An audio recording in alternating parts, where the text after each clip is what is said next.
பிரியமானவர்களே, இயேசு கிறிஸ்துவின் நாமத்தில் உங்களுக்கு என் அன்பின் வாழ்த்துக்கள். மறுபடியும் இந்த நாளிலும் ஜெபிக்கலாமாங்க நிகழ்ச்சியில் உங்களை பார்ப்பது, உங்களோடு சேர்ந்து ஜெபிப்பது எனக்கு அதிக சந்தோஷம். காரணம் என்ன தெரியுமா? இயேசு கிறிஸ்து உங்களை அதிகமாக நேசிக்கிறது மாத்திரமல்ல, உங்களுடைய ஜெபத்தை அவர் எதிர்பார்த்து நிற்கிறார். நாம் ஜெபிக்கிற ஜெபம் ஆண்டவருடைய உள்ளத்தை மகிழ்விக்கிறது. தேசத்திலே உலக அளவிலே பெரிய காரியத்தை தேவன் செய்வதற்கு இந்த ஜெபத்தின் வழியாக அவர் கிரியை செய்கிறதை பார்க்க முடிகிறது. இன்றைக்கு உங்களுக்கு இருக்கிற பிரச்சனை, வியாதி, வேதனை, கஷ்டம் மனிதனால் கூடாதது, ஒன்றும் பண்ண முடியாதுன்னு சொல்கிறாங்க. இதுக்கு மேலே மருத்துவத்துக்கு மாத்திரை மருந்து இல்லைன்னு சொல்கிறாங்க. இதுக்கு மேலே ஒன்றுமே செய்ய முடியாதுன்னு சொல்கிறாங்க. எல்லாம் கைவிடப்பட்ட ஒரு நிலைமை. என்ன செய்வது? தேவனால் எல்லாம் ஆகும். அவரால் குணமாக்க முடியும், விடுதலை கொடுக்க முடியும், பிரச்சனையை மாற்ற முடியும், தேவைகளை சந்திக்க முடியும், வழிகளை திறக்க முடியும். அவரால் எல்லாம் ஆகும். விசுவாசத்தோடு நீங்கள் சாட்சிகளை வீடியோவில் நீங்கள் பார்க்க போகிறீங்க. ஜெபத்தை கேட்டு ஆண்டவர் என்ன செய்கிறார், எப்படி ஜெபித்து அற்புதத்தை இயேசுவிடமிருந்து பெற்றுக்கொள்ள முடியும். ஏற்கனவே அப்படி பிரார்த்தனை செய்து ஆண்டவரிடத்தில் இந்த அற்புதத்தை பெற்றுக்கொண்டவர்கள் தங்களுடைய அனுபவத்தை எழுதியிருக்கிறாங்க. அதை உங்களுக்கு நான் வாசிக்கிறேன். சும்மா இல்லை, இவங்க எழுதினதை நாங்கள் அவங்கள்ட்ட மறுபடியும் ஃபோனில் தொடர்பு கொண்டு உறுதிப்படுத்தி தான் உங்களுக்கு வாசிக்கிறோம். அவங்களுடைய முகவரி, ஃபோன் நம்பர் எல்லாமே எங்களிடத்தில் உண்டு. அதை உறுதிப்படுத்தி தான் உங்களுக்கு வாசிக்கிறோம். இப்போ கவனமாக கேளுங்க. முதலாவது சகோதரி கண்ணம்மாள், தென்காசியிலேருந்து சகோதரி கண்ணம்மாள். இவங்க குடும்பத்தில் ஒரு அற்புதம் நடந்திருக்கு பாருங்கள்.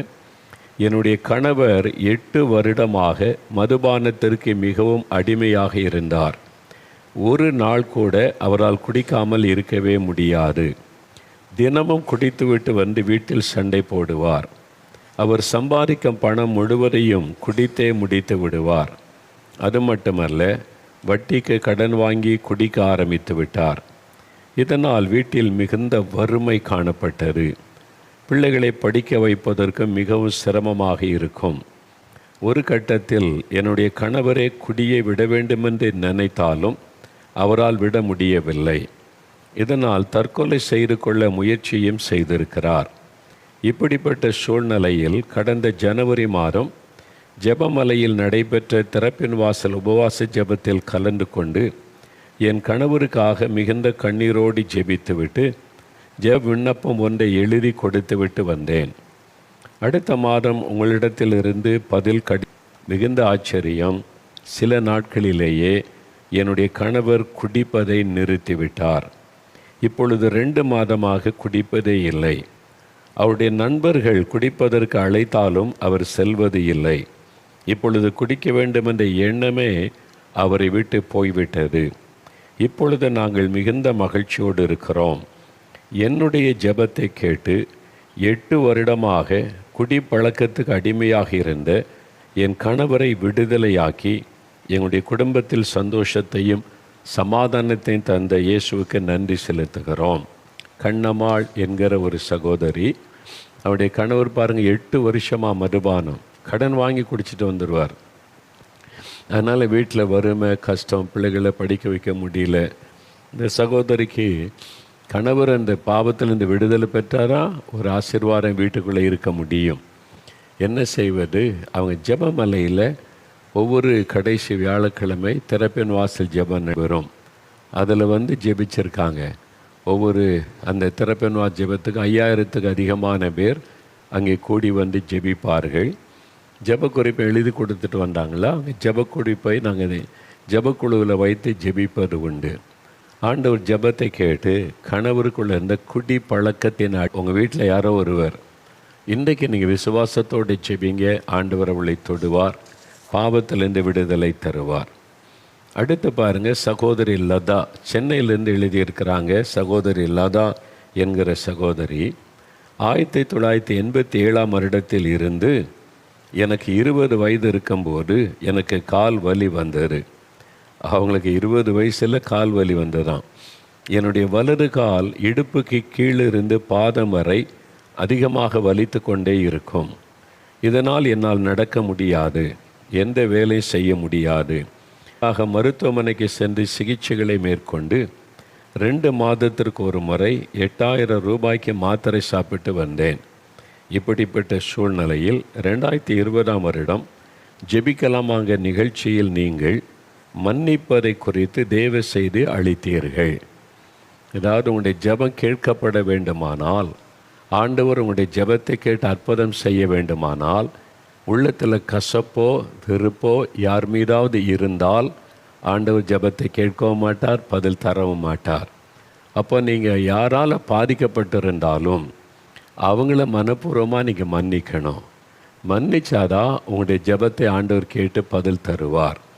இது வேத வசனத்தில் சொல்லப்பட்ட சத்தியம். இயேசு தன்னுடைய ஜெபத்தில் கூட சொல்லி கொடுக்கிறார், நாங்கள் மற்றவர்களுக்கு மன்னிக்கிறதை போல எங்கள் குற்றங்களை மன்னியும். நம்ம மன்னிக்காமல் நம்முடைய பாவம் மன்னிக்கப்படாது. இதுதான் வேத சத்தியம். அதை விளக்கி சொன்னபோது ஆண்டவர் அவனுடைய உள்ளத்தில் பேசியிருக்கிறார். அப்பொழுது என்னுடைய கணவர் மேல் எனக்கு மன வருத்தம் இருந்தது. இல்லைங்களா? வீட்டுக்குள்ளேயே சிலருக்கு மனைவி மேலே வருத்தம், சிலருக்கு கணவன் மேலே வருத்தம், சிலருக்கு மாமியார் மேலே வருத்தம், சிலருக்கு மருமகள் மேலே வருத்தம், சிலருக்கு பெற்றோர் மேலே வருத்தம், சிலருக்கு பிள்ளைகள் மேலே வருத்தம், சிலருக்கு வேலை பார்க்குற இடத்துல மேல் ஆஃபீஸர்ஸ் மேலே வருத்தம், அல்லது உங்களுடைய சபையில் யாரோ எதிர்கட்சின்றாங்க, சண்டைக்கு வர்றாங்க, அவங்களுக்கு குறித்த வருத்தம். இந்த மாதிரி நம்ம வாழ்க்கையில் சிலரால் பாதிக்கப்படும் போது வருத்தம். அப்போ அந்த மாதிரி யார் மூலமாக எந்த காரணத்துக்காக வருத்தம் உண்டாக்கப்பட்டாலும் இயேசுவை போல நீங்கள் நடந்து கொண்டால் மனப்பூர்வமாக மன்னிக்கணும். மன்னிச்சாதான் உங்களுடைய ஜெபம் கேட்கப்படும், இல்லைன்னா இந்த ஜெபம் கேட்கப்படாது. அதனால்தான் இவங்க பாருங்கள் என்ன நடக்கிறது. கணவருக்கு குறித்து ஆண்டவர் பேசியிருக்கிறார். அப்போ ஆண்டவர் என் கணவர் மேலே மன வருத்தம் இருந்தது. உடனே என் கணவரை மன்னித்து நான் ஜெபம் செய்தேன். என் கணவரிடமும் மன்னிப்பு கேட்டேன். 2 காரியம். முதலாவது, ஆண்டவரிடத்தில் என் கணவரை நான் மனப்பூர்வமாக மன்னிக்கிறேன், அவரால் எனக்கு உண்டான வருத்தம், அவமான, நிந்தை எல்லாவற்றையும் மனப்பூர்வமாக மன்னிச்சிடுறேன், என்னையும் மன்னிங்க. அது ஒரு ஜெபம். 2வது, தன் கணவரிடத்தில் போய் மன்னிப்பு கேட்டார்கள். நான் உங்களை வருத்தப்படுத்தியிருக்கிறேன், எங்கள் வார்த்தையினால் செயல்னால் என்னை மன்னித்து கொள்ளுங்கள். இந்த 2 நடக்கிறது பாருங்கள். இந்த 2மே அவசியம், வேதத்தில் சொல்லப்பட்ட சத்தியம்.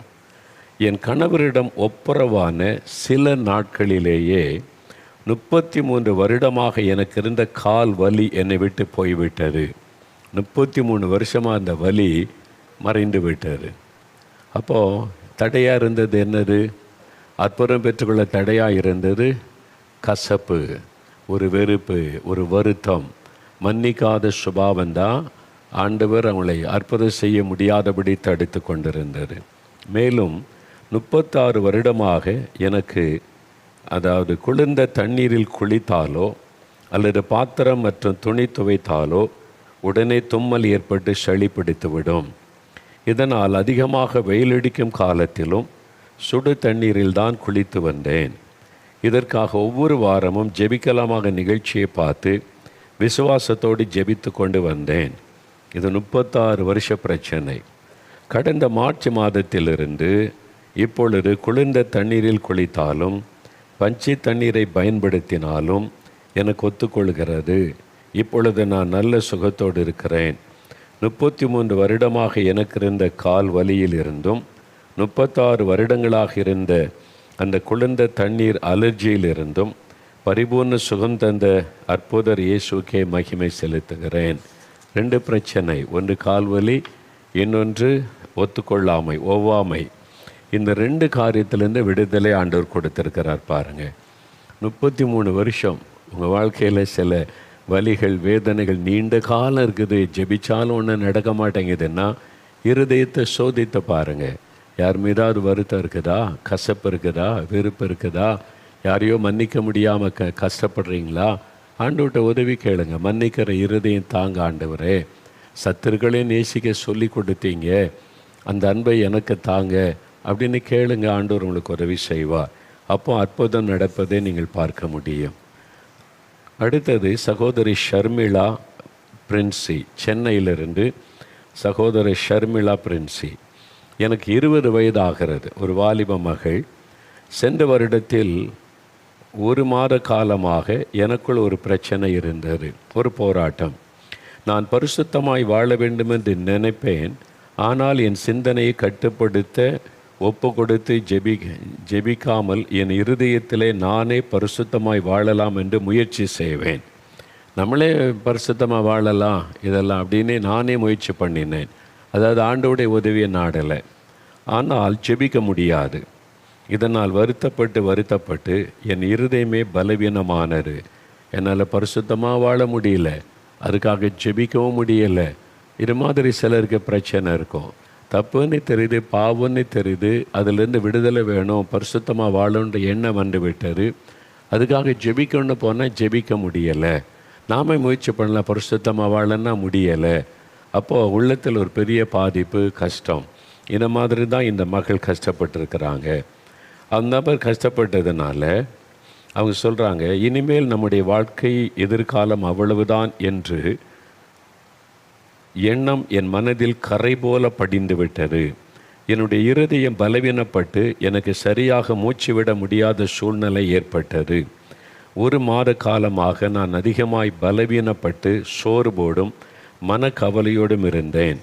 இந்த சூழ்நிலையில்தான் 2020ஆம் வருடம் அக்டோபர் மாதத்தில் நான் அற்புத பெருவிழா நேரலை நிகழ்ச்சியை பார்த்தேன். ஜெப நேரத்தில் நீங்கள் ஜெபிக்கும்போது என்னை இயேசுவிடம் அர்ப்பணித்து ஒரு அற்புதம் செய்யுங்க என்று கண்ணீரோடு ஜெபித்தேன்.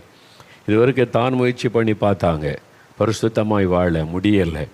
இப்போ ஆண்டவருடைய உதவியை நாடி எனக்கு என் வாழ்க்கையில் பரிசுத்தம் தாங்க அப்படின்னு அர்ப்பணித்து ஜெபிக்கிறாங்க.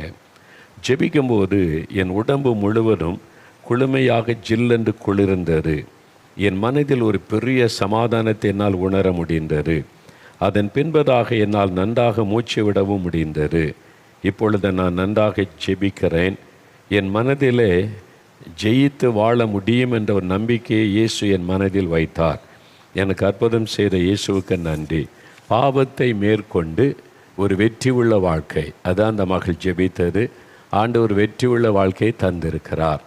நீங்கள் தோல்வியடைந்து கலங்கி நிற்கிறீங்களா? ஆண்டவர் உங்களுக்கு ஜெயமுள்ள வாழ்க்கை கொடுக்க விரும்புகிறார். பாவத்தை மேற்கொண்டு வெற்றி பெறுவது, சோதனைகளை மேற்கொண்டு வெற்றி பெறுவது, சூழ்நிலைகளினாலே கரைபடாதபடி நீங்கள் மேற்கொண்டு ஜெயிப்பது, அதற்கு வேண்டிய கிருபைகளை வல்லமைகளை இயேசு தருவார். இன்றைக்கு ஜெபிங்க, நீங்கள் அந்த ஆசீர்வாதத்தை காண்பீங்க. அடுத்து பாருங்கள், சகோதரி ஜெயசீலி, திருநெல்வேலி. அவங்க வாழ்க்கையில் என்ன நடந்திருக்குது பாருங்கள். 2014ஆம் வருடத்தில் எனக்கு 1 லட்சம் ரூபாய் கடன் இருந்தது. மேலும் என்னுடைய கணவர் 30 வருடமாக குடிப்பழக்கத்திற்கு அடிமையாக இருந்தார். இதனால் ஒரு நாள் கூட என்னுடைய குடும்பத்தில் சமாதானமாக இருக்காது. அதிகமான வறுமை குடும்பத்தில் காணப்படுது. பார்த்திங்களா, மதுபானம் வறுமையை கொண்டு வந்துடும். இதுக்கு முன்னாலே அந்த சகோதரி சொன்னாங்க, கணவர் குடிச்சனால வீட்டுக்குள்ளே வறுமை. இன்றைக்கி தமிழ்நாட்டில் கிட்டத்தட்ட 1.5 கோடி பேர் தினம் குடிக்கிறவங்க வந்துட்டாங்க. அதனால் எவ்வளவு கவர்மெண்ட்டு இலவசமாக காசு கொடுத்தாலும் ரைஸ் கொடுத்தாலும் வீட்டுக்குள்ளே வறுமை தான், தரித்திரம். டாஸ்மாக் கடையை மூடு வரைக்கும் இந்த வறுமை குடும்பத்தை துரத்தி கொண்டே தான் இருக்கும். இந்த பாவம், மதுபானம் என்கிற பாவ சாபம் விலகினாதான் மக்களுடைய வாழ்க்கை செழிக்க முடியும். நீங்கள் மாதத்துக்கு 25,000 என்ன, நம்ம பிரதமர் சொன்ன மாதிரி 1.5 லட்சம் ஒரு மாதம் வருஷம் கொடுத்தாலும் ஒன்றும் தாங்காது. உடனே தரித்திரம்தான், எல்லாத்தையும் குடித்து முடிச்சிருவாங்கல்ல. அந்த பாவத்தினுடைய பாதிப்பு குடும்பத்தை இன்றைக்கி பாழாக்கி கொண்டு இருக்கிறாரு. அதுக்கு தான் நம்ம ஜெபிக்கிறோம். ஆண்டவர் நமக்கு நல்ல முதலமைச்சரை தந்திருக்கிறார்.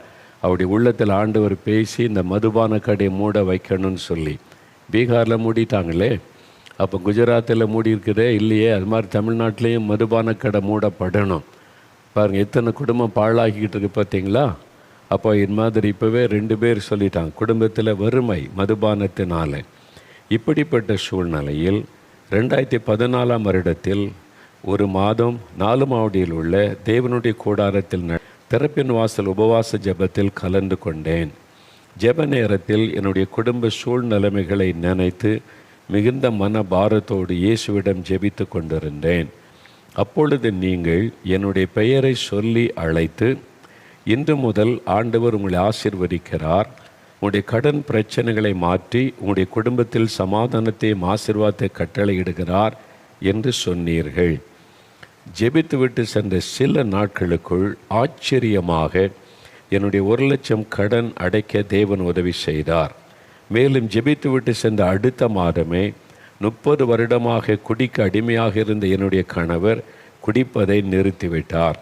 சில மாதங்களுக்குள்ளாக ஒரு வீடு சொந்தமாக வாங்கவும், தொடர்ந்து என்னுடைய பிள்ளைகளுக்கு திருமணம் ஆசீர்வாதமாக நடக்கவும் தேவன் கிருபை செய்தார். தரித்திரத்தை மாற்றினார். இயேசு கிறிஸ்து தான் மெய்யான ஒரு ஐஸ்வர்யத்தை கொடுக்கிற தேவன். அதாவது ஆண்டவர் இயேசு ஆசீர்வதித்தா அதுக்குள்ளே சமாதானம் இருக்கும். அதுதான் இயேசு கிறிஸ்து கொடுக்கிற ஆசீர்வாதம். பாவத்தில் இருந்து விடுதலை, சமாதானம், ஒரு நிறைவான ஆசீர்வாதம். தரித்திரம் மாறிவிட்டு இருப்பாருங்க. என்னை பெயர் சொல்லி அழைத்து எங்கள் குடும்பத்தின் வறுமையை மாற்றி எங்களை ஆசீர்வதித்த இயேசுவுக்கு நன்றி செலுத்துகிறேன். இது மாதிரி எத்தனை குடும்பங்களை தேவன் ஆசீர்வதித்து கொண்டு வர்றார் தெரியுமா? அவருக்குள்ளே நீங்கள் வந்துட்டால் பூரண ஆசீர்வாதம் உங்களுடைய வாழ்க்கையில் உண்டாகும். அவர் வெறுமனை வியாதியை குணமாக்குகிறவர் மட்டும் அல்ல, பாவத்திலிருந்து விடுதலை தருவார், சாபத்திலிருந்து விடுதலை தருவார், கடன் பிரச்சனையிலிருந்து வறுமையிலிருந்து விடுதலை தந்து ஒரு நல்ல ஒரு செழிப்பான ஆசீர்வாதமான வாழ்க்கை வாழ ஆசீர்வதிப்பார். சரி, அடுத்து சகோதரர் ராஜு அந்தோணிதாஸ், ஹூப்ளி, கர்நாடகாவில் ஹூப்ளி என்கிற பட்டணம் இருக்குது. அங்கேருந்து எழுதியிருக்கிறாங்க. நான் 10 வருடமாக வெரிகோஸ் வெயின் என்ற நரம்பு வியாதியினால் பாதிக்கப்பட்டிருந்தேன். இதனால் என்னுடைய 2 கால்களும் அதிகமாக வலித்து கொண்டே இருக்கும். முழங்கால் அதிகமாக வலிப்பதால் என்னால் உட்கார முடியாது, உட்கார்ந்தால் எழும்ப முடியாது, எந்த வேலையையும் என்னால் ஒழுங்காக செய்ய முடியாது. இதற்காக மருத்துவமனைக்கு சென்று ஏராளமான சிகிச்சைகளை மேற்கொண்டிருக்கிறேன். ஆயுர்வேத சிகிச்சை முறையில் பல மாதங்கள் பத்தியம் இருந்து மருந்து சாப்பிட்டும் சுமார் 1,00,000 ரூபாய் பணம் செலவு செய்தும் எந்த முன்னேற்றமும் என் கால்களில் ஏற்படவில்லை. இப்படிப்பட்ட சூழ்நிலையில் கடந்த மே மாதம் 26ஆம் தேதி நடைபெற்ற அற்புத பெருவிழா நேரலை நிகழ்ச்சியின் ஜெப நேரத்தில் நான் ஜெபித்து கொண்டிருந்தபோது நீங்கள் என்னுடைய பெயரை சொல்லி அழைத்து, உங்களுடைய நரம்பு பிரச்சனைகளை ஆண்டவர் குணமாக்குகிறார், உங்கள் பாவங்களை அறிக்கை செய்து உங்கள் வாழ்க்கையை இயேசுக்கு ஒப்பு கொடுங்கள், இப்பொழுது ஆண்டவர் உங்களை குணமாக்குகிறார் என்று சொல்லி ஜெபம் செய்தீர்கள். உடனே என்னை முழுவதுமாக ஆண்டவருக்கு ஒப்பு கொடுத்து ஜெபம் செய்தேன். அந்த நேரத்தில் தேவனுடைய வல்லமை என்மேல் இறங்கியது. கரண்ட் ஷாக் அடித்தது போல நான் உணர்ந்தேன். உடனே என் கால் வலி நின்றுவிட்டது. இப்பொழுது நான் நல்ல சுகத்தோடு இருக்கிறேன். எல்லா வேலைகளையும் நன்றாக செய்கிறேன். 10 வருடமாக எனக்கு இந்த நரம்பு வியாதியை மாற்றி பரிபூர்ண அற்புதம் சுகம் தந்த இயேசுவுக்கு மகிமை செலுத்துகிறேன். பார்த்தீங்களா, கர்நாடகா சார்ந்த சகோதரர், 10 வருஷம் நரம்பில் பிரச்சனை, அதனால் வலி, 2 கால்களும் வலித்து கொண்டே இருக்கும். அவங்க ஜெபத்தில் பங்கு பெற்று ஜெபிக்கிறாங்க. மே 26ஆம் தேதி விடுதலை முகாம், அந்த திறப்பின் வாசல் ஜெபத்தில் அவங்க வேதனையோடு ஜெபிக்கிற பார்த்து ஆண்டு பெயர் சொல்லி அழைத்து அவங்களுடைய பிரச்சனை நரம்பில் பாதிக்கப்பட்டிருக்கிறது, ஆண்டவர் குணமாக்குகிறார் என்று சொல்லி சுகமும் உண்டாயிற்று. அதான் இயேசு கிறிஸ்து, நம்மை அறிந்த தேவன், நம்முடைய வேதனைகள் வியாதிகள் நம்ம படுற கஷ்டங்களை புரிந்து கொள்ளுகிற தேவன். நீங்கள் எங்கேருந்து பார்த்து கொண்டிருந்தாலும், எந்த நாட்டிலிருந்து பார்த்து கொண்டிருந்தாலும் அவருடைய கண்கள் உங்களை கவனிக்கிறது. இலங்கையிலேருந்து பார்க்கலாம், மலேசியாவில், சிங்கப்பூரில், மியான்மரில் நீங்கள் இதை கவனிக்கலாம். வளைகுடா நாடுகளில் இருந்து, ஆஸ்திரேலியா, நியூசிலாந்திலிருந்து, ஆப்பிரிக்கா நாடுகளிலிருந்து, கானாவிலேருந்து பார்க்குறீங்க, உகாண்டாவிலேருந்து பார்த்து இந்த ஜெபத்தில் பங்கு பெறுறீங்க, எகிப்திலேருந்து, இஸ்ரேலிருந்து, ஜோர்டான்லேருந்து எல்லாம் பார்க்குறீங்க, சவுதி அரேபியாவிலேருந்து, பஹ்ரைன்லேருந்து, நீங்கள் மஸ்கட்டில் இருந்து, இப்படி குவைத்தில் இருந்து, யுனைடெட் அரபு எமிரேட்ஸில் இருந்து, ஐரோப்பா நாடுகள், ஜெர்மனி, ஃப்ரான்ஸு, இங்கிலாந்து, பல தேசத்திலேருந்து பார்க்குறீங்க, அமெரிக்கா, கனடாவில் இருந்து. இயேசுடைய கண்கள் உங்களை பார்க்கிறது. நீங்கள் எவ்வளோ தூரத்தில் இருந்தாலும் இயேசுடைய கண்கள் உங்களை கவனிக்கிறது. உள்ளத்தில் என்ன துக்கம், என்ன பாரம், உங்களுக்கு என்ன வியாதி, என்ன பிரச்சனை, எல்லாவற்றையும் ஆண்டவர் கவனிக்கிறார். உங்களுக்கு உதவி செய்ய ஆயத்தமாக இருக்கிறார். நீங்களும் அவருடைய நாமத்தை பெயரை சொல்லி கூப்பிட்டா உங்களுக்கும் அற்புதம் செய்வார். சரி, இப்போது 2 சாட்சிகளை வீடியோவில் பார்க்க போகிறீங்க. அதன் பிறகு ஜெபிக்க போகிறோம். நீங்கள் தான் ஜெபிக்கணும். நீங்கள் எப்படி ஜெபிக்கணும்னு நான் உங்களுக்கு ஆலோசனை தருகிறேன்.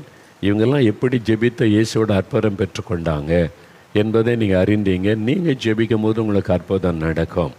இப்போ கவனமாக இந்த 2 சாட்சி வீடியோவில் பாருங்கள். ஒன்று, சகோதரர் குணசேகரன், அண்ணா நகர், சிவகங்கை. சிவகங்கையிலேருந்து சகோதரர் குணசேகரன் 38 வருஷ பிரச்சனை, 38 இயர்ஸ். வேதத்தில் தான் பார்க்குற 38 வருஷ வியாதி படுக்கையில் இந்த மனிதனை இயேசு குணமாக்கினார் என்று. இயேசு நேற்றும் இன்றும் என்றும் மாறாதவர். அன்றைக்கு 38 வருஷ வியாதி கொண்ட இந்த மனுஷனை இயேசு எளிமை நடக்க பண்ணினார். இன்று சிவகங்கையில் இருக்கிற ஒரு சகோதரனுக்கு 38 வருஷ பிரச்சனையை ஆண்டவர் மாற்றுகிறார். ஏன்னா இயேசு இன்றைக்கும் ஜீவிக்கிறவர், இன்றைக்கும் அற்புதம் செய்கிறவர். நடந்திருக்கலாம், கேள்விப்படுகிறோம், அப்போ நடந்துச்சான், அந்த காலத்தில் நடந்துச்சான், எங்களுடைய முன்னோர்கள் அதெல்லாம் பாரம்பரியமாக சொல்லப்படுகல. இப்போது அவர் என்ன செய்வார்? கடவுள்னா இப்போ எனக்கு உதவி செய்யணும் இல்லை, இப்போ எனக்கு விடுதலை தரணும் இல்லை, என்றைக்கோ எப்படி இருந்தார் என்பதில்லை, இன்றைக்கு என் வாழ்க்கைக்கு என்ன பதில் தருவார், அதான் முக்கியம். 38 வருஷம் வியாதி, வீசிங், தண்ணி கூட குடிக்க முடியாது, அந்த டைமில் வேலை செய்ய முடியாது. டாக்டர் சொல்லிட்டா சாகு வரைக்கும் டெய்லி 3 வேளை மாத்திரை போடணும், வேறு வழி கிடையாது, எல்லாரும் இன்றைக்கி இறந்துருவீங்க, அவ்வளோதான் சொல்லிட்டாங்க. 38 வருஷம், கொஞ்சம் கற்பனை பண்ணி பாருங்கள். 38 இயர்ஸ் என்பது எவ்வளவு நீண்ட வருஷம் இல்லை, யோசித்து பாருங்கள். 5 வருஷம் வலிப்பு வியாதி வர, அது வரை அடிஷ்னலாக சேர்ந்து விட்டது. வலிப்பு வியாதி வந்து விழுந்துருவாங்க. எவ்வளோ ஒரு கஷ்டம். ஒரு ஏழை குடும்பத்தில் அந்த குடும்பமே தவித்து கொண்டு இருந்தது, இந்த நோயின் நிமித்தமாய் உண்டான கஷ்டம். ஆனால் ஜெபிக்கலாம் நிகழ்ச்சி இதே மாதிரி டிவிக்கு முன்னால் உட்கார்ந்து பார்க்குறாங்க, கண்ணீரோடு ஜெபிக்கிறாங்க, அழுது ஜெபம் பண்ணாரா, இயேசுவே எனக்கு விடுதலை கொடுங்க. பார்த்தீங்களா? நீங்கள் 4 மாடிக்கு வந்தால் கூட மோகன்லாஸை பார்த்துக்கிட்டே இருப்பீங்க, அவர்கிட்ட போய் ஜெபிக்கணும், அவர் எனக்காக ஜெபிக்கணும், அவர் கை வைக்கணும்னு. அதனால தான் நிறைய பேருக்கு அற்புதம் நடக்க மாட்டேங்குது. ஆனால் ஜெபிக்கலாம் நிகழ்ச்சி வீட்டிலேருந்து பார்த்தீங்கன்னா பக்கத்தில் எந்த ஊழியக்காரனும் இல்லையா, நீங்கள் யாரை பார்ப்பீங்க? வேறு வழியே கிடையாது, இயேசு தான். இயேசுவே தொடும், இயேசுவே சுகமாக்கும். இதுதான் அற்புதத்தினுடைய ரகசியம். நீங்கள் ஊழியக்காரனை தேடு வரைக்கும் அற்புதம் நடக்காது. நீங்கள் இயேசுவை தேடுனா அற்புதம் நடக்கும். ஊழியர்கள் உங்களுக்கு ஹெல்ப் பண்ணுறவங்க, நாங்கள் உங்களுக்கு சுகம் தர முடியாது, உதவி செய்ய முடியும், எப்படி ஜெபிக்கணும், எப்படி பெற்றுக்கொள்ளணும் அப்படின்னு சொல்லி. ஊழியக்காரங்களுக்கு ஒரு ஆண்டவர் கட்டளை கொடுத்தார், வியாதியஸ்தர் வந்து அவங்களுக்கு மேலே கை வைங்க, என் நாமத்தை சொல்லுங்கள், அவங்க விசுவாசித்தான் அவங்களுக்கு அற்புதம் நடக்கும். அவ்வளோதான் நாங்கள் செய்வது. ஆனால் உலகம் முழுது இருக்கிறவங்க எல்லாருமே அப்படி வந்து ஜெபிக்க முடியுமா? நீங்கள் இருக்கிற இடத்துல ஜெபிச்சா உலகத்தில் அத்தனை நாடுகளிலும் நீங்கள் எங்கே இருந்தாலும் இயேசு உங்கள் பக்கத்தில் இருக்கிறார். இன்றைக்கு நீங்கள் கை வைத்து விசுவாசத்தோடு அழுது கண்ணீரோட அவருடைய பாதத்தில் உங்களுடைய பாரத்தை ஊற்றி ஜெபிங்க, அற்புதம் நடக்கும். அடுத்து பாருங்கள், அதுலேருந்து 2 வருஷமாக அவங்களுக்கு வீசிங்க இல்லை, வலிப்பு வியாதியும் இல்லை. எவ்வளோ அற்புத சுகலை, மாத்திரையே போட தேவையில்லை, மாத்திரை வாங்க தேவையில்லை, செலவில்லை. இயேசு எவ்வளோ அற்புதமானவர். இந்த சுகத்தை பெற்றுக்கொள்ள அவங்க இயேசுக்கு எவ்வளோ காசு கொடுத்தாங்க? ஒன்றுமே கிடையாது, இலவசம். இயேசு கிறிஸ்துக்கிட்ட எல்லாமே இலவசம். ஏனென்றால் அவர் தான் உங்களை சிருஷ்டித்தவர். உங்களை நீங்கள் நம்பினாலும் நம்பாவிட்டாலும் அவர் தான் உங்களை உருவாக்கின சிருஷ்டித்த தேவன். உங்களுக்காக சிலுவையில் தன்னை பலியாய் கொடுத்தவர். அதனால் இயேசுவேன்னு கூப்பிட்டுட்டா யாராக இருந்தாலும் மனதுருகிடுவார். அவங்க என்ன மதம், என்ன இனம், என்ன மொழி, எந்த தேசம் அதெல்லாம் பார்க்க மாட்டார். நான் உண்டாக்கின என் பிள்ளைகள் என்னை கூப்பிட்றாங்க, விசுவாசத்தோடு அவங்களுக்கு அற்புதம் செய்வார். நீங்கள் கூப்பிடுங்க, அப்பான்னு கூட கூப்பிடலாம்.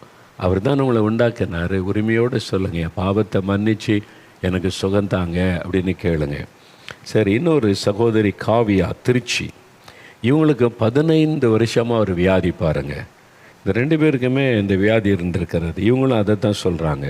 அவங்களுக்கு என்ன நடந்தது பாருங்களேன். இவங்களுக்கு 2 அற்புதம் நடந்திருக்கிறது இவங்க வாழ்க்கையிலையும். அது அவங்களே சொல்கிறாங்க. காவியா சகோதரி, திருச்சி. மகள் சொன்னது கேட்டில, 15 வருஷம் வலிப்பு வியாதி, ஃபிட்ஸு, நாக்கு கடித்து ரத்தெல்லாம் வந்துடும், சாப்பிட முடியாது. வாலிப வயசு, காலேஜுக்கு போயிட்டு வந்தால் பஸ் ஸ்டாண்ட்லேயே மயங்கி விழுந்துற ஒரு பரிதாபமான ஒரு நிலைமை. அதில் காயம் ஏற்பட்டு எவ்வளோ கஷ்டம் இல்லை. அப்படிப்பட்ட ஒரு வேதனை. பிசாசு, அசுத்த ஆவி அந்த வலிப்பு வியாதியை கொண்டு வந்து அவங்கள வேதனைப்படுத்தி கொண்டிருந்தது. கர்ப்பத்தின் ஆசீர்வாதத்தை அதை தடுத்து கொண்டிருந்தது. ஆனால் அற்புத விடுதலை பிரார்த்தனை ஒவ்வொரு வியாழக்கிழமையும் நாலுமாவுடைய தேவனுடைய கூடாரத்தில் 11 மணிலேருந்து 2 மணி வரை அற்புத விடுதலை ஜெபம், அதாவது மிராக்கிள் ஹீலிங் ப்ரேயர். யாருக்கு சுகம் விடுதலை வேணும்னா வந்து பங்கு பெறலாம். தேவனுடைய வசனம் அறிவிக்கப்பட்டு இயேசுவின் நாமத்தில் ஜெபங்கள் ஏறெடுக்கப்பட்டதுனால இயேசு அற்புதம் செய்கிறார். ஒவ்வொரு வாரமும் ஆயிரக்கணக்கான மக்கள் வந்து பங்கு பெற்று விடுதலை சுகம் பெறுறாங்க. அப்படி தான் அது என்ன தேவனுடைய தோட்டம்னு சொன்னாங்களே அப்படின்னா, ஆண்டவர் சில ஆண்டுகளுக்கு முன்பாகவே ஒரு தோட்டத்தை கொடுத்து அது ஒரு ப்ரேயர் கார்டனாக உருவாக்கப்பட்டு கொண்டே வருகிறது. சில சமயம் அங்கேயும் இந்த ஜெபம் நடைபெறும். அந்த அது பக்கம்தான், தேவனுடைய கூடாரத்திலிருந்து வாக்கிங் டிஸ்டன்ஸில் இருக்குது. நீங்கள் வர்றவங்க அங்கே கூட போய் ஜெபம் பண்ணலாம். நல்லா ஜெபிக்கிறதுக்கு ஏற்ற ஒரு தோட்டம் அங்கே இருக்கிறாரு. சரி, அங்கே தான் அவங்க ஜெபிக்கும்போது ஆண்டவர் விடுதலை கொடுத்து அந்த பிசாசு கட்டில் இந்த விடுதலை ஆண்டவருடைய வசனம் பாருங்க அவங்களுடைய உள்ளத்தில் இருங்க. 2 அற்புதம். முதல்ல சொன்ன சார் குணசேகரனுக்கும் 2 அற்புதம். ஒன்று வீசிங் ப்ராப்ளம், வலிப்பு வியாதி. இந்த சகோதரிக்கும் வலிப்பு வியாதியிலிருந்து சுகம், கர்ப்பத்தின் ஆசீர்வாதம். ஆண்டவர் அற்புதங்களை செய்கிற தேவன். இன்றைக்கு உங்களுக்கு என்ன தேவை? சுகம் வேணுமா? விடுதலை வேணுமா? ஒரு குழந்தை செல்வம் வேணுமா? கடன் பிரச்சனை மாறணுமா? பிள்ளைகளுடைய திருமண காரியம், வேலை காரியம், பிள்ளைகளுடைய படிப்பின் காரியம், எது உங்களுக்கு பிரச்சனையாக இருக்கிறோ இப்போ நீங்கள் முழங்கால் படியிட்டு இயேசுவை நோக்கி கூப்பிடணும். இயேசுவே எனக்கு உதவி செய்யுங்க. இயேசு கிறிஸ்துவின் நாமத்தில் எனக்கு அற்புதம் நடக்கட்டும். இயேசுவே இவங்களுக்கெல்லாம் அற்புதம் செய்தீங்க, எனக்கும் ஒரு அற்புதம் செய்யுங்க. நீங்கள் என்னை நேசிக்கிறீர்கள் என்பதை விசுவாசிக்கிறேன். எனக்காக சிலுவையை மறித்து உயிர் தெழுந்தீங்க, இப்போ உயிரோடு இருக்கிறீங்க, நான் விசுவாசிக்கிறேன். எனக்கும் ஒரு விடுதலை தாங்க, அற்புதம் செய்யுங்க. என் குழந்தைக்கு சுகம் கொடுங்க. உங்கள் வீட்டில் வியாதியஸ்தர் யாராவது இருந்தால் அவங்க மேலே கை வைத்து கொள்ளுங்க. உங்களுக்கு குடிப்பழக்கத்திலிருந்து, போதை வஸ்துகளிலிருந்து, ஒரு பாவ பிரச்சனை இருக்குது, பரிசுத்தமாக வாழ முடியல, இருதயத்தில் கை வைத்து கண்களை மூடி இயேசுவை நினைத்து எனக்கு பரிசுத்தம் வேணும், இந்த பாவத்திலிருந்து விடுதலை வேணும், மதுபானத்திலிருந்து, போதை வஸ்துகளிலிருந்து எனக்கு ஒரு விடுதலை வேணும், இயேசுவே விடுதலை தாரோன்னு ஜெபிக்கணும். வியாதி உள்ளவர்கள் வியாதி உள்ள இடத்துல கை வைத்து கொள்ளுங்க. கண்களில், காதில் பிரச்சனைனா அங்கே எங்கே வலி வேதனை இருக்கிறதோ அல்லது கட்டிகள் இருந்தால் அது மேலே கை வைத்து கொண்டு இயேசுவை தொடும், இயேசுவை குணமாக்கும், இயேசு கிறிஸ்துவின் நாமத்தில் எனக்கு சுகம் உண்டாகட்டும். அந்த இயேசுடைய பெயரை நீங்கள் சொல்லணும். ஏன்னா இயேசு கிறிஸ்து சொன்னார், என் நாமத்தினாலே, இயேசு கிறிஸ்து என்ற என் பெயரை சொல்லி நீங்கள் என்ன கேட்டாலும் செய்வேன்னு வாக்கு கொடுத்திருக்கிறார். அதனால் இயேசுவே நீ கூப்பிடுங்க, ஆண்டவர் அற்புதம் செய்வார். 5 நிமிடம் உங்களுக்கான ஜெப நேரம். குழந்தைகளுக்காக ஜெபிக்கலாம். யார் வியாதிப்பட்டாங்களோ அவங்க மேலே கை வைத்து, சிறு பிள்ளைகள் கூட உங்கள் பெற்றோருக்காக ஜெபிக்கலாம். நீங்கள் கை வைத்து ஜெபிங்க, உங்கள் அம்மாவை சுகமாக்கிடுவாங்க, அப்பாவை ஏசப்பா சுகமாக்குவாங்க. உங்களுடைய தாத்தா பாட்டி யாராக இருந்தாலும் நீங்கள் ஜெபிக்கலாம். இப்போ ஒரு 5 நிமிடம் ஜெப நேரம். நீங்கள் முடிந்தால் முழங்கால் படியிட்டு கொள்ளுங்கள். முழங்கால் படியிடுவது ஆண்டவருக்கு முன்னாலே நம்மை தாழ்த்துவதற்கு அடையாளம். இல்லையா, எனக்கு அதெல்லாம் பழக்கம் இல்லையேன்னா பரவாயில்ல, உட்கார்ந்து கண்களை மூடி ஜெபிக்கணும். நீங்கள் கண்ணை திறந்த பிறகு பார்த்துக்கிட்டே ஜெபிச்சிங்கன்னா ஒரு மனம் இருக்காது. இருதயத்திலிருந்து ஒரு மனதோடு நீங்கள் ஜெபிச்சாதான் அந்த ஜெபத்துக்கு பதில் வரும். சும்மா கடமைக்கு பேருக்கு எல்லோரும் ஜெபிக்கிறேன் நானும் ஜெபிக்கிறேன் ஜெபம்னு அற்புதம் நடக்காது. உங்களுடைய இருதயத்தில் விசுவாசிக்கணும், எனக்கு இன்றைக்கு இயேசு அற்புதம் செய்வார், இவங்களுக்கு இவ்வளோ பெரிய காரியம் செய்திருக்கிறாரு, எனக்கு செய்வார், நான் விசுவாசிக்கிறேன்னு இயேசுவை மாத்திரம் உங்கள் கண் முன்னால் நிறுத்தி ஜெபிக்கணும். அதனால் கண்களை மூடுங்க, வியாதியுள்ள இடத்துல கை வைத்து கொள்ளுங்க, அப்படியே ஜெபிக்க ஆரம்பிங்க. வாய் திறந்து இயேசுவே உமக்கு ஸ்தோத்திரம், இவ்வளோ பேருக்கு அற்புதம் செய்திருக்கிறீங்களே உங்களுக்கு ஸ்தோத்திரம், வலிப்பு வியாதியெல்லாம் மாற்றி இருக்கிறீங்க உங்களுக்கு ஸ்தோத்திரம் ஆண்டவரே, ஃபிட்ஸ் வியாதியிலிருந்து விடுதலை கொடுத்துருக்கிறீங்க ஸ்தோத்திரம் ஆண்டவரே, எவ்வளோ பெரிய அற்புதம் செய்திருக்கிறீங்க, கற்பத்தின் ஆசீர்வாதம் கொடுத்துருக்கிறீங்க, எனக்கு வேணும், இன்றைக்கு சுகம் வேணும், விடுதலை வேணும், கற்பத்தின் ஆசீர்வாதம் வேணும், நானும் ஜெபிக்கிறேன், இயேசுவின் நாமத்தில் ஜெபிக்கிறேன். சொல்லுங்கள், இயேசுவின் நாமத்தில் எனக்கு இந்த அற்புதம் நடக்கணும். இயேசுவின் நாமத்தில் இந்த வியாதி என்னை விட்டு விலகணும். இயேசு கிறிஸ்துவின் நாமத்தில் எனக்கு சுகம் உண்டாகணும். இயேசுவே என்னையும் தொட்டு குணமாக்கும். இயேசுவே இந்த வியாதியை எடுத்து போடும். இயேசுவே உம்முடைய தள்ளும்புள்ள கரத்தினால் என்னை தொடும். இயேசுவே என் குழந்தை தொட்டு குணமாக்கும். ஏசப்பா, எங்கள் அம்மாவை தொட்டு குணமாக்குங்க, எங்கள் அப்பாவை தொட்டு குணமாக்குங்க. தொடுங்க. இந்த வியாதி படுக்கை மாறணும், மரண கட்டுகள் மாறணும். இயேசுவின் நாமத்தில். ஆஸ்பத்திரியில் இருக்கிறவங்களுக்காக ஜெபிக்கிறீங்க. ஆஸ்பத்திரிக்குள்ளே இயேசுன்ற பெயரை சொன்னவன் அங்கே ஆண்டவர் பிரசன்னமாகிறார். ஜெபிங்க. இயேசுவே தொடும், இயேசுவே குணமாக்கும். இயேசுவே இந்த வியாதி படுக்கை மாறட்டும் இயேசுவின் நாமத்தில். விசுவாசமுள்ள ஜெபம் பிணியாளிக்கு சுகத்தை கொண்டு வரும். விசுவாசத்தோடு ஜெபிங்க, ஜெபிங்க. நல்ல வாய் திறந்து இயேசுவே தொடும், இயேசுவே விடுதலை தாரும். இந்த பயத்தின் ஆவி, பிசாசின் ஆவி விலகட்டும், விடுதலை தாரும் அப்படி சொல்லுங்கள். இயேசுடைய வல்லமை இறங்குகிறது.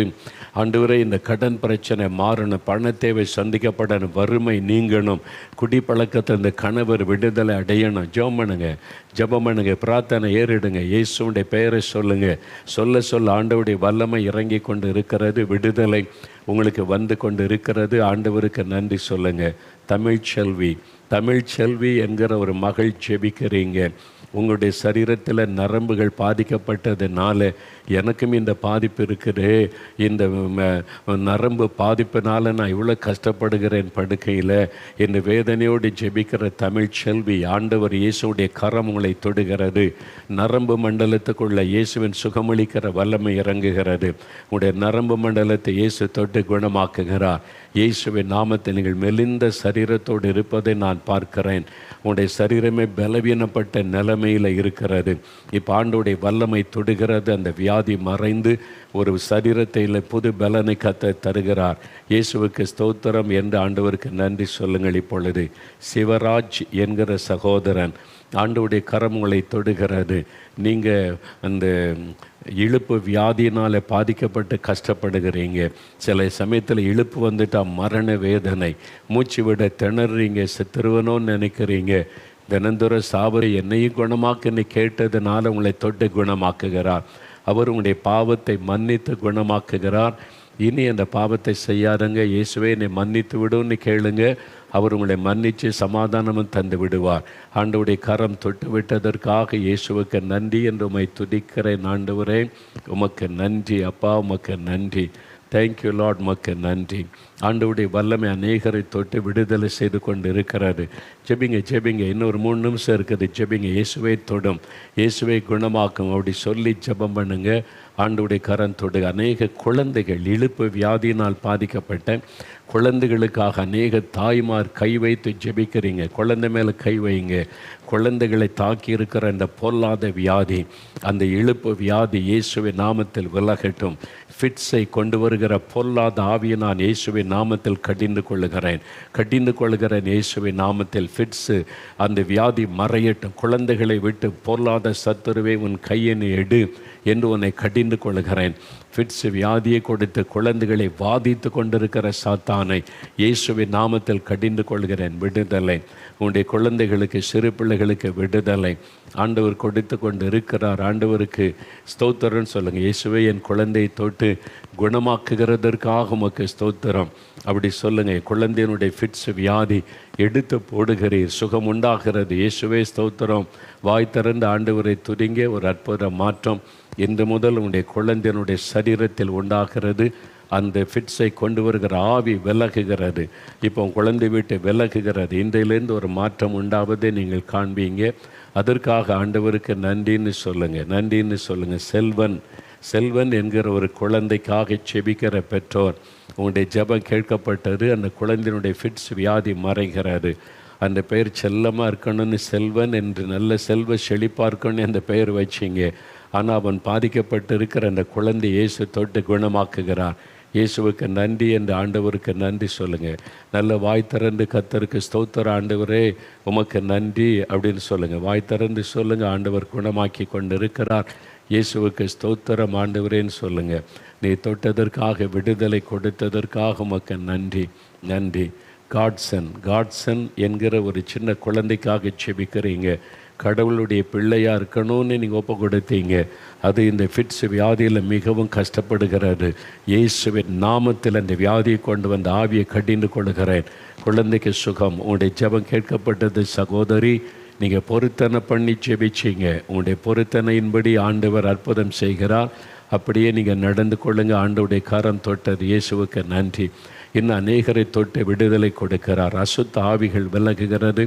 கர்ப்பத்தின் ஆசீர்வாதம் உண்டாகி கொண்டு இருக்கிறது. பல வருஷமாய் தொடர்ந்து வந்த பொருளாதார நோய்கள் விலகுகிறது. அந்த ஃபிட்ஸ் வியாதி, இழுப்பு வியாதிகள் எல்லாம் விலகுகிறது இயேசுவின் நாமத்தில். இன்றைக்கு அப்படிப்பட்டவர்களுக்கு விடுதலை, சுகத்தை பெற்றுக்கொள்ளுகிறீங்க. இயேசுவுக்கு நன்றி என்று ஆண்டவருக்கு நன்றி சொல்லுங்கள். வாய் திறந்து ஆண்டவரை துதிங்க. வாய் திறந்து ஆண்டவருக்கு நன்றி சொல்லுங்கள். Thank you Lord. உமக்கு ஸ்தோத்திரம் ஆண்டவரே, உமக்கு நன்றி. ரமேஷ் பாபு, உங்களுடைய மொழி பெயர் ரமேஷ் பாபு. சிலர் ரமேஷ்ன்றாங்க, சிலர் பாபுன்றாங்க. ஆண்டவருடைய வல்லமை உங்கள் சரீரத்தில் இறங்கி கொண்டு இருக்கிறதை நான் பார்க்கிறேன். உங்களுடைய சரீரத்தில் காயங்கள் காணப்படுகிறது. இந்த ஃபிட்ஸினால் அங்கங்கே விழுந்து அடிப்பட்டு காயங்கள். இயேசுவின் நாமத்தில் இன்றைக்கு உங்களுக்கு விடுதலை, சுகத்தை பெற்றுக்கொள்கிறீங்க. இயேசுவுக்கு நன்றின்னு சொல்லி ஆண்டவரை மகிமைப்படுத்துங்க. Thank you Lord. உமக்கு ஸ்தோத்திரம் செலுத்துகிறோம் ஆண்டவரே, உமக்கு நன்றி. Thank you Lord. கிறிஸ்டோஃபர் தாஸ் என்கிற சகோதரர், கிறிஸ்டோஃபர் தாஸ், ஆண்டவருடைய கரம் உங்களை தொடுகிறது ஐயா. நீங்கள் நல்ல ஒரு அரசாங்கத்தில் வேலை செய்து கொண்டு இருக்கிறீங்க. உங்களை நம்பி குடும்பம் இருக்கிறது. இந்த வியாதி உங்களை தாக்குனதுனால நீங்கள் ரொம்ப பாதிக்கப்பட்ட உள்ளத்தோட எதிர்காலம் குடும்பத்தை குறித்து கலங்கி நிற்கிறீங்க. இயேசு உங்களுடைய ஜெபத்தை கேட்டார். நீங்கள் தனிமையில் வடித்த கண்ணீரை அவர் கண்டார். இயேசு உங்களை தொட்டு குணமாக்குகிறார். அந்த வியாதி மறைக்கிறது இயேசுவின் நாமத்தில். இன்று முதல் உங்களுக்கு விடுதலை. பயப்படாதுங்க. உங்களுக்கு நீடி ஆயுளை கொடுத்து உங்கள் நிமித்தம் உங்களுடைய குடும்பம் ஆசீர்வதிக்கப்படுவதை காண்பீங்க. காரணம், நீங்கள் உண்மையுள்ள ஒரு மனிதர். எந்த காரியத்தை உண்மையும் உத்தமமாக செய்வீங்க. தெய்வ பயமுள்ள மனிதர். ஆகவே ஆண்டவர் உங்களுக்கு அற்புத சுகம் தருகிறார். நன்றி. அப்படியே சொல்லுங்கள். இயேசுவே ஸ்தோத்திரன்னு சொல்லுங்கள். வாய் தரன். இயேசுவே உமக்கு நன்றி. நீர் கொடுத்த விடுதலை சுகத்திற்காக நன்றி. ஒவ்வொரு குழந்தைகளை தொட்டு குணமாக்கினீர். ஒவ்வொரு சகோதரிகளை தொட்டு விடுதலை கொடுத்தீர். அற்புதம் செய்துவிட்டீர். நன்றி. நாங்கள் பெற்றுக்கொண்டோம் என்று விசுவாசிக்கிறோம். இயேசுவே ஸ்தோத்திரம். இயேசு கிறிஸ்துவின் நாமத்தில் ஜெபிக்கிறோம் பிதாவே. வாய் பார்க்க முடிந்தது. அதனால் நீங்கள் வாய் தர. நிறைய குழந்தைகள் ஃபிட்ஸில் கஷ்டப்பட்ட நிறைய பிள்ளைகளுக்கு இன்றைக்கி விடுதலை உங்கள் ஜெபத்தினால. மோகல்லாசை ஜெபிச்சதுனால அல்ல, நீங்கள் கண்ணீரோட விசுவாசத்தோடு ஜெபிச்சதுனால ஆண்டவர் அற்புதம் செய்திருக்கிறார். உங்கள் கூட சேர்ந்து நானும் ஜெபிச்ச, அவ்வளோதான். நீங்கள் ஆண்டவருக்கு நன்றி சொல்லுங்கள். நிறைய பேர் விடுதலை பெற்று இருக்கிறீங்க. இயேசுவுக்கு ஸ்தோத்திரம். ஆண்டவரை துதிங்க. சரி, ஆண்டவர்